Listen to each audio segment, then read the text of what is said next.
What is up, ladies and gentlemen? But most of all, you ladies out there, thanks for clicking on another episode of Break the Silence. I am your host, Cyborg. Donovan Mitchell's return. Split cap!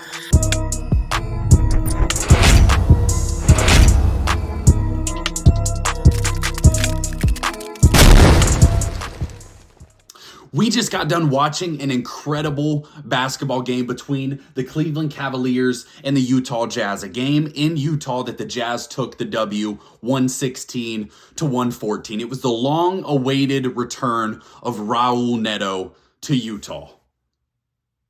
Donovan Mitchell also returned to Utah tonight. Donovan Mitchell played unbelievable. And tonight we're going to spend some time talking about the Utah Jazz because Jordan Clarkson played unbelievable. In this game in particular, the shot making between him, Donovan Mitchell, Lauri Markennan, Darius Garland was unbelievable to watch. It was highly entertaining. We're going to spend a little time talking about Donovan Mitchell, what he meant to this Utah Jazz organization. Let's just, kind of give him his flowers in his return to Utah. We're also going to talk about this Cleveland Cavaliers team and this current Utah Jazz team because I think it was a very interesting basketball game because we had a little bit of a battle of two teams that have two big men. The Utah Jazz were playing with Walker Kessler, Lauri Markennan, and the Cleveland Cavaliers playing with Jarrett Allen, Evan Mobley. Now, Jarrett Allen did leave with a sickness tonight, so we didn't get to watch all of that. But still want to talk about that matchup because I think it was pretty entertaining to start the game, and it was fun to watch how all those guys played. Before we get into that, please take a second to subscribe to the channel and like this video. We are getting so close to 800 subscribers, and hopefully by the time you watch this, we will be at 800 subscribers. So please take a second to subscribe to the channel. We are posting NBA content almost every night, talking about a ton of teams around the NBA. Really enjoying doing the podcast, and we're going to keep growing, keep grinding. So let's talk about this game. Let's start with Donovan Mitchell and what he meant to Utah. So in 2016-2017, the Utah Jazz had missed the playoffs for 4 or 5 consecutive years, and Gordon Hayward leads the Jazz to the playoffs in 2016-17.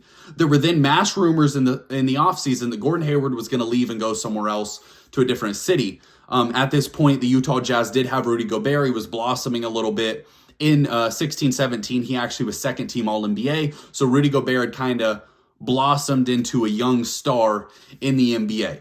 But Gordon Hayward out, it kind of felt like this Utah Jazz team would be facing a rebuild.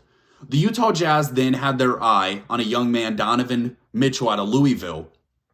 Played a couple years in college and was kind of flying under the radar. The Utah Jazz didn't want anyone to find out about him, and they picked him in the middle of the first round. Well, actually, the Denver Nuggets, I believe, picked him in the middle of the first round, and the Utah Jazz traded for him.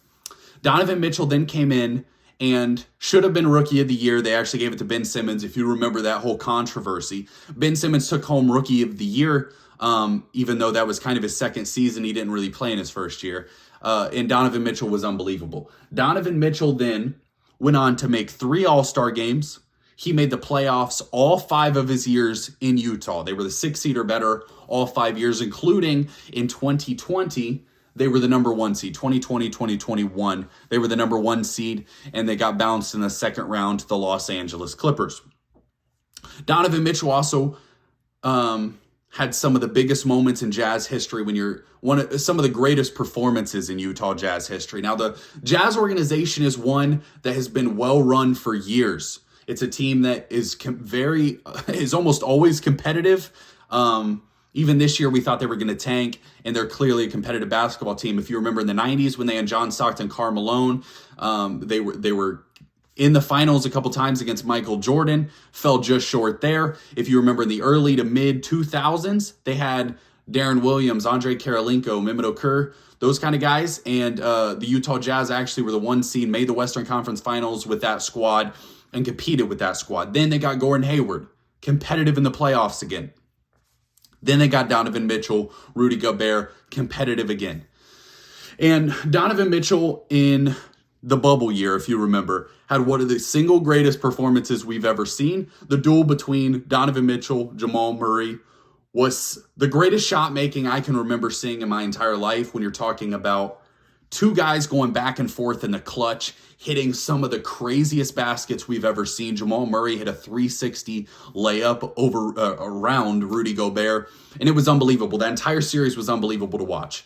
Donovan Mitchell for that series averaged 36 points, 5 rebounds, and 5 assists, being one of the greatest playoff performances we had ever seen in a losing effort in the first round, obviously. You have to put into perspective, the greatest playoff performances are going to be finals performances, but for guys that didn't make the finals, this was one of those all-time greats for me, I'm always going to remember.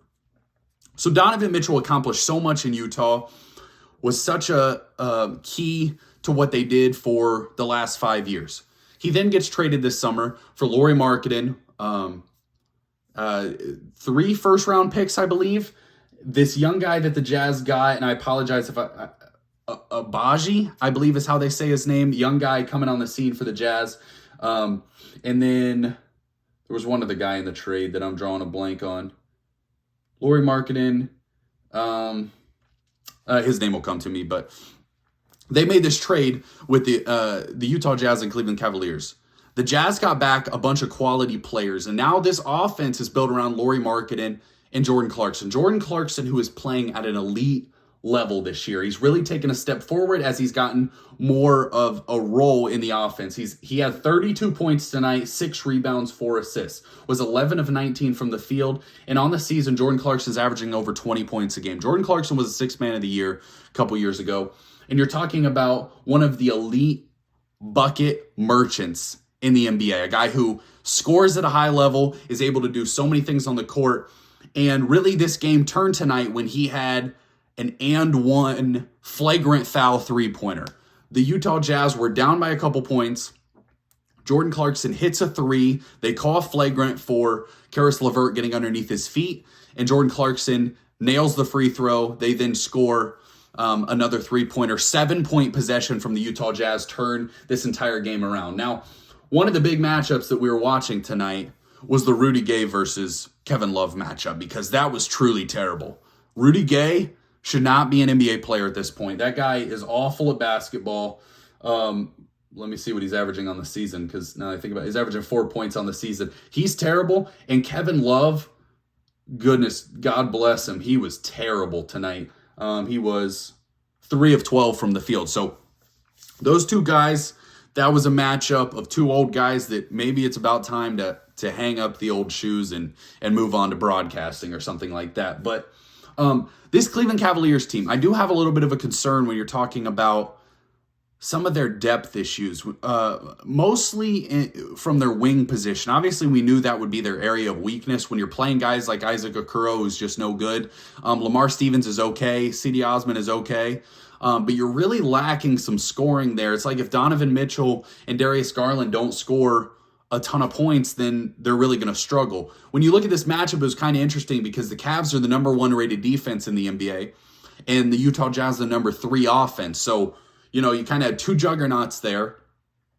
But when you're talking about the Cavaliers team trying to take that next step, their offense needs to improve. They're the number 11 offense in the NBA, but it's so centric around Donovan Mitchell, and I don't know that that's a sustainable winning formula. And I think that's what we've seen from the Cavaliers is right now, I believe they're the 4 seed in the Eastern Conference. Yeah, they're the 4 seed right now. And the Philadelphia 76ers are knocking right on the door. Actually might have even passed them tonight. Yeah, they did. So the Cavs dropped to the 5 seed in the Eastern Conference. That step forward, they got to make a move. I don't know what trade assets the Cavs have, but they're pretty limited. Maybe you take Karis LeVert and you try to trade him for more of a 3-and-D kind of guy, a guy who can sit in the corner. A guy that they've brought up is Bojan Bogdanovic. I would really like that move for the Cleveland Cavaliers. I think that would add that scoring element that they need. Now, they have, defensively, they're unbelievable, and it starts with their anchor, Evan Mobley. In the fourth quarter tonight, he was truly unbelievable. He had 4 blocks. Now, I want to talk briefly about this Utah Jazz team because obviously they have Lauri Markennan and Jordan Clarkson that we've talked about.